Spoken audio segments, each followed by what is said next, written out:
algo negativo, ¿no? Bueno, a veces, como dice Pablo, el querido Pablo Quintana, a veces hay que decir que no a ciertas cuestiones, y con potencia, ¿no? Yo creo que vengo en una etapa que también tenemos que seguir decir que no, pero esta historia también dice mucho sí, ¿no?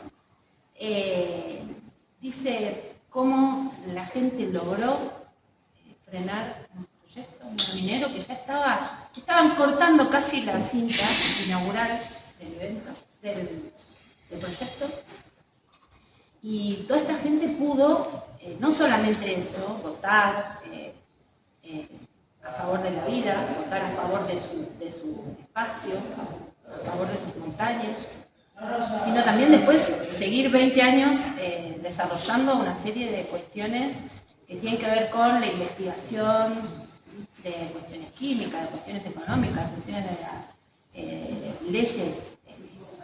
Hay un turista que una vez vino a Esquel y dijo, pero acá en Esquel son todos especialistas en minas, porque hablo con el abogado y sabe de leyes mineras en todo el mundo para hacer investigación de la legislación comparada. La bioquímica del hospital de Esquel sabe cómo la molécula se divide por el cianuro, no me animo a explicarlo en términos serios, ¿no? Pero digamos, el economista sabe cuál es el impacto de una actividad de ese tipo, bueno, en fin, ¿no? Y todo eso fue porque la gente consideró que sí, que podía investigar, que tenía que investigar, un compromiso con el ambiente, con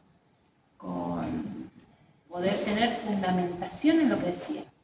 Hay una página web que es www.noalamina.org, donde ustedes pueden ver todo el material de difusión que tienen y todo el trabajo. Tienen desde videos de vecinos informan a vecinos, que en aquel momento vos veías al pediatra de tu hijo que te hablaba de toxicología infantil, veías a un periodista del diario Chubut, que después lo echaron por su militancia en Honor a Mina, pero lo veías al vecino que te hacía la entrevista hablando de las implicancias de las distintas actividades productivas de la zona que tenían que ver con cuestiones orgánicas. Ahora, incluso ahora, recién alguien me preguntaba, bueno, productivamente, en aquel momento no había vides en Esquel, hoy hay vides, hoy tenemos bodegas y viñedos de la zona de Esquel. Y eso era en aquel momento impensable porque la uva se congelaba y se rompía. Bueno, resulta que ahora hay una técnica que hace que rieguen las uvas, lo que se congela es el agua que queda por fuera de la uva, y eso hace que la uva continúe, pero además no solamente continúe y que la uva se pueda cosechar y hacer un vino, sino que además parece que tiene un sabor mucho más intenso y mucho más exportable. Estos vinos son exportados a distintos países y la verdad que tienen muy buenos resultados. De hecho, ha habido premios para la comarca, de lo que son las vides de la comarca, y así podemos estar hablando un buen rato de todo lo que sí se pudo, a pesar de que no quedó ese emprendimiento que traía, según ellos, traía prosperidad, etcétera, etcétera, que en realidad se sabe que no es así. No hay ninguna ciudad que haya habido un emprendimiento minero cerca que sea próspera, está fundamentado, eso se conoce que no es así. En Trevelin hay 2 vides, y están haciendo un trabajo muy interesante de que no solamente hacen la producción de los viñedos y de los vinos y todo, sino que además hay un desarrollo turístico muy importante en Trevelin, donde vos fuiste a los tulipanes, pero también puedes ir a las vides, y en octubre son los tulipanes, por ejemplo, en Trevelin. Entonces, lo ideal es que vos vayas a ver los tulipanes, te saques la foto con los tulipanes, que es un paisaje precioso, y que después vayas al lado, te comas una picadita con los vinos hechos ahí mismo, en esas tierras, ¿no? Entonces, bueno, sí, en Esquel ahora tengo un compañero de la secundaria que está inaugurando próximamente un viñedo de Esquel, y también en la comarca también hay vides, y no nos quedemos solamente en esa industria, digamos, ¿no? Hay otros desarrollos regionales, todavía más nocivos para el ambiente.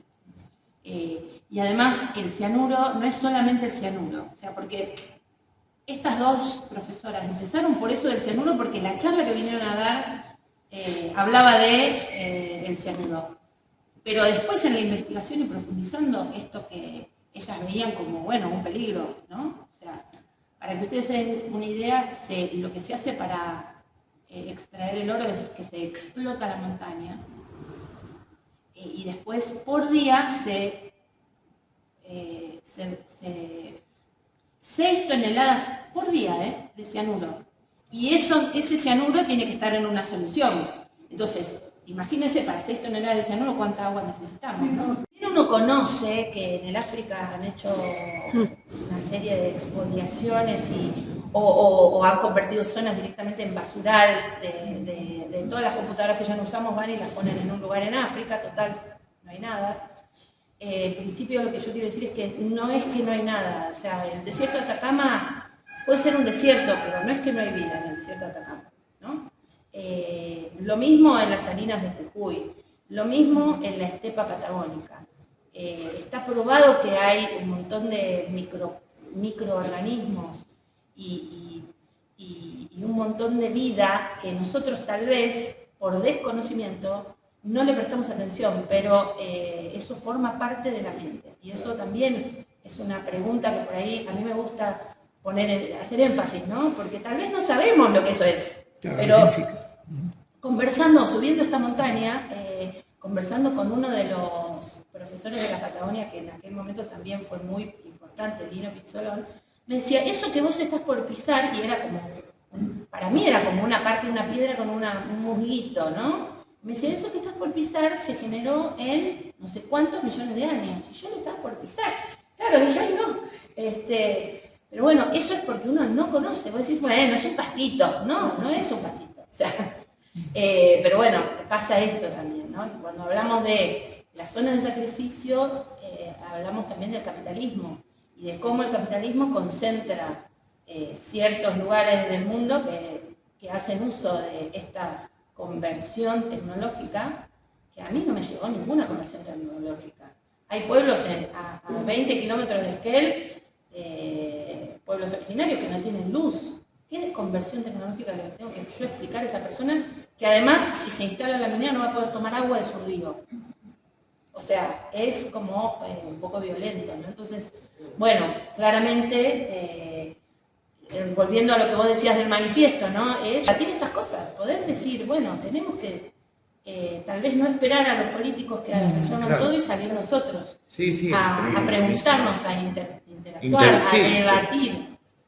En todo caso, no estar del todo de acuerdo en todas las cosas, no, pero bueno, que se genere como una masa crítica de decir, yo no quiero vivir en un lugar donde después no podamos tomar el agua, ¿no? Deberíamos tener el compromiso, por lo menos que a mí me parece que está bueno tomar, es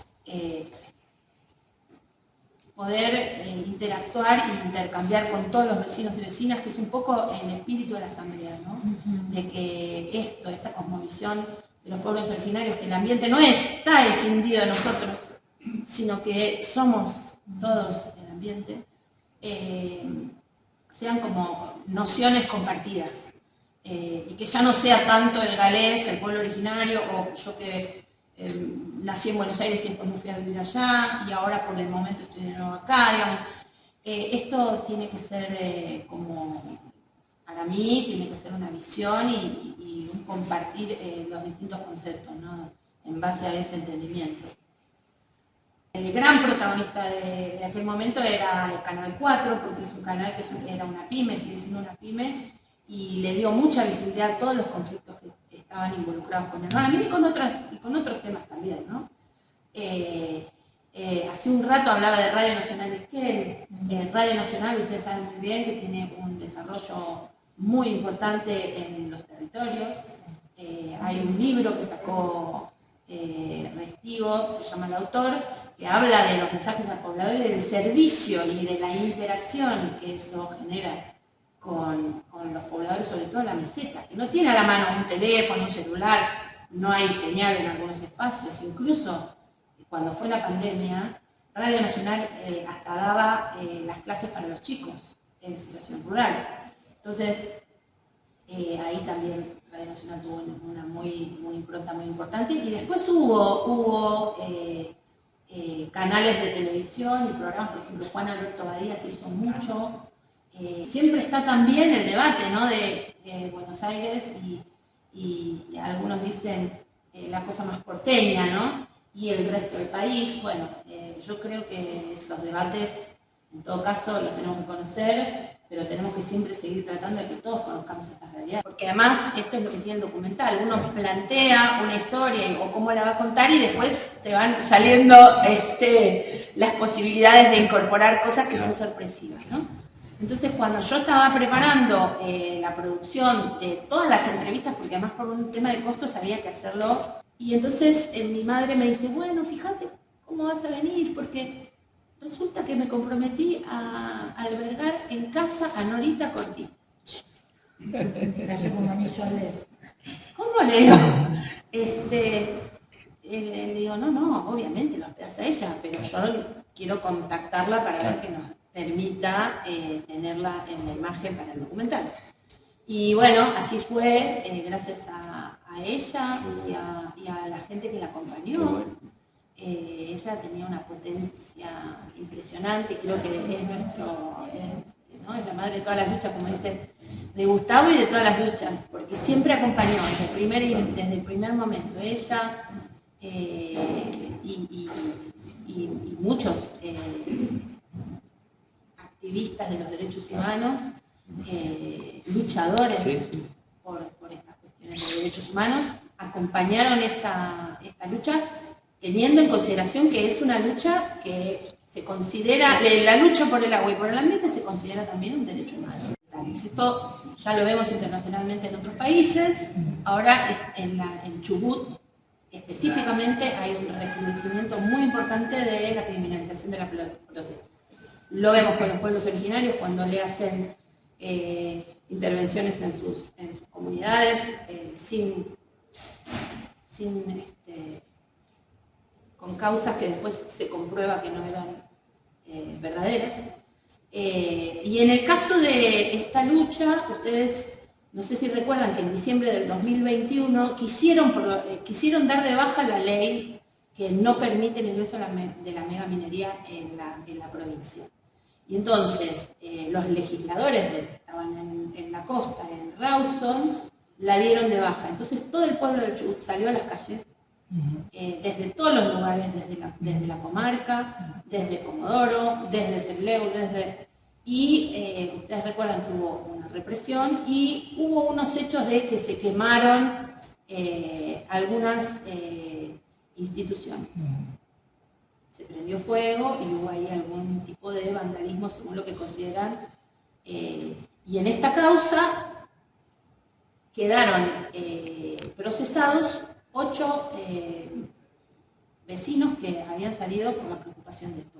Ustedes saben que en aquel momento, después de una semana, ante la inminencia de que la provincia de Chubut estaba absolutamente parada, porque no habían salido ni los pescadores, porque los pescadores decían, yo salgo al mar a pescar, pero mi mujer y mis hijos están en la marcha y les van a pegar. Entonces no salieron ni los pescadores. Fue la primera vez que hasta los sindicatos dijeron, hay que hacer paro porque esta situación no se sostiene. Se dio de baja lo que se había planteado, pero quedaron procesados estas 8 personas. Entre ellos un joven de unos 20 y pico de años, que lamentablemente con este proceso de criminalización y los 3 años de permanente hostigamiento, tener que lidiar con estar procesado en la justicia, el día anterior al dictado de la sentencia de la jueza se quitó la vida. Entonces ahí nos damos cuenta, cuando yo digo que uno pone el cuerpo, es realmente poner el cuerpo, ¿no? Y acá no estamos hablando digamos, somos vecinos que salimos a la calle para defender, y a este chico la verdad que le llevó la vida, ¿no? Y eso es responsabilidad estatal, claramente. Fue sobreseído. Y lo que también el otro día una de las vecinas de la asamblea decía muy claramente, las personas que fueron procesadas no eran ni universitarios, eran personas vulnerables que habían salido a acompañar pero no eran personas que tuvieran recursos para afrontar una situación como la que afrontaron. Y este chico dio la vida en ello, digamos, ¿no? Eso es lo que nos está pasando en este momento, y también agrego que el jueves de la semana pasada la legislatura de la provincia dio la posibilidad de que se genere fracking en el Chubut. Es un modo también de que empiece a entrar la mega minería de uranio en el territorio, y bueno, eso trae radiación, trae muchas cosas, y están los vecinos en alerta por esa situación. Y bueno, lo que nos pasa actualmente es que a partir de que este gobierno dio de baja el gran trabajo que hacía la gente de TELAM en todo el país, las noticias no están llegando aquí. Entonces es muy importante para todos nosotros y para la gente que tiene familiares y gente en la Patagonia, que estemos en comunicación y transmitiendo todas estas noticias que por ahí son invisibilizadas, ¿no? Con un concreto objetivo, además. Con un tema de horario tenemos que ir cerrando, así que bueno, les súper agradezco a todos que se hayan quedado, y bueno, Silvina también, obviamente.